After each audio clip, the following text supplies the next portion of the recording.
আসসালামু আলাইকুম ফ্রেন্ডস, কেমন আছেন আপনারা? আশা করি ভালোই আছেন। তো আজকে আমি নিয়ে এসেছি ভেজ পিৎজার রেসিপি, যেটা বাজারের থেকে অনেক বেশি স্বাস্থ্যকর এবং বাড়িতে খুবই কম খরচে ও অল্প সময়ে বানিয়ে নেওয়া যায়। তো আজকে আমি দেখাবো গ্যাসের চুলায় কিভাবে ভেজ পিৎজা বানানো হয়, খুবই কম মেহনত এবং বাজারের মতোই টেস্টি।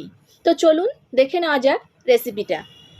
এখানে একটা মিক্সিং বোল নিয়েছি এবং এর মধ্যে দিয়ে দেব 1 কাপ ময়দা, স্বাদ মতো লবণ, 1 চা চামচ চিনি ও 1 চা চামচ ইস্ট ও 2 টেবিল চামচ মিল্ক পাউডার। এবার এগুলোকে আমি ভালোভাবে মিক্স করে নেব হাত দিয়ে।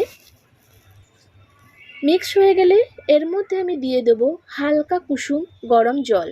আর ডোটা কিন্তু কুসুম কুসুম গরম জল দিয়ে মেখে নিতে হবে আর একটু নরম করে মেখে নিতে হবে, তাহলে কিন্তু পিৎজার রুটিটা খুব ভালো সফট হবে ও ফুলে উঠবে। তো এখানে আমার ডোটা মাখা হয়ে গেছে। এবার এর মধ্যে আমি দিয়ে দেব 1 চা চামচ সাদা তেল। তেল দেওয়ার পর এটাকে আরও কিছুক্ষণ ভালোভাবে মেখে নেব। এখানে সুন্দরভাবে মাখা হয়ে গেছে। এরপর আমি এটাকে ঢাকনা দিয়ে 1 ঘন্টার জন্য রেস্টে রেখে দেব। তো 1 ঘন্টা পর ফিরে এলাম। দেখুন ডোটা ফুলে কিন্তু ডবল হয়ে গিয়েছে। এবার এটাকে আমি আরও কিছুক্ষণ ভালো করে হাত দিয়ে মেখে নেব। এভাবে হাত দিয়ে মেখে নেওয়ার পর আমি একটু ময়দা দিয়ে এভাবে আমি রুটিটা কিন্তু বেলে নেব। তো দেখুন প্রথমে হাত দিয়ে হালকা হালকা হাতে কিন্তু চেপে দেব, তারপর আমি বেলা দিয়ে বেলে নেব। একটু মোটা করে বেলে নেব যাতে দেখতে সুন্দর লাগে। তো এভাবে আমি একটু মোটা করেই বেলে নিলাম। এবার একটা বেকিং ট্রে নিয়ে তার মধ্যে দিয়ে দেব কিছুটা মেল্টেড বাটার।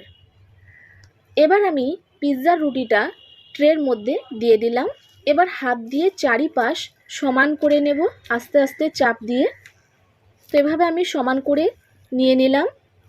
এবার একটা কাঁটা চামচ দিয়ে পুরো রুটিটার মধ্যে কিন্তু একটা একটা করে ফুটো করে দিতে হবে, যাতে করে বেক করার সময় রুটিটা ফুলে না ওঠে।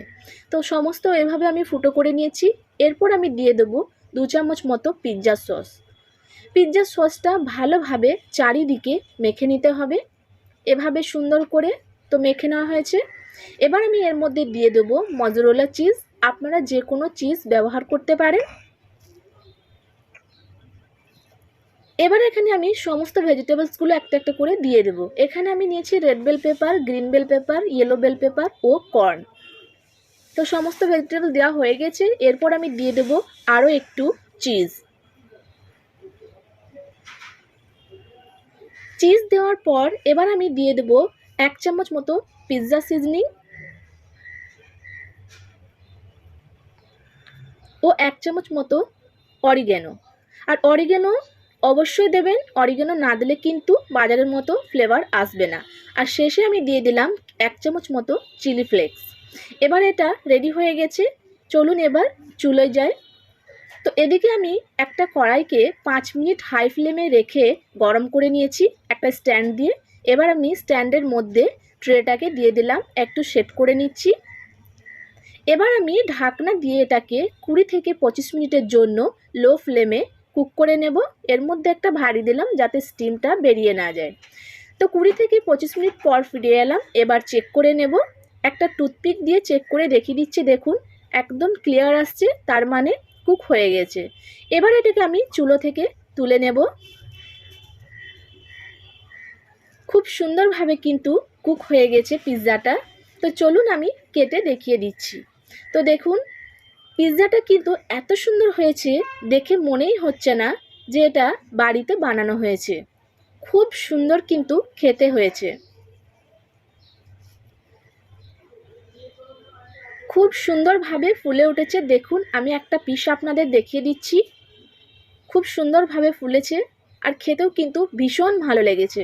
আর দেখুন পিৎজার নিচের সাইডটাও কিন্তু কালারটা খুব সুন্দর এসছে। তো ফ্রেন্ডস, আজকের মতো আমি এখানেই শেষ করছি। আপনাদের আমার রেসিপিটা কেমন লাগলো যদি ভালো লেগে থাকে তাহলে অবশ্যই একটা লাইক করে যাবেন এবং কমেন্ট করে যাবেন। আমি আবার ফিরে আসবো পরের কোনো রেসিপি নিয়ে। ততক্ষণ আপনারা ভালো থাকবেন, সুস্থ থাকবেন। আল্লাহ হাফিজ।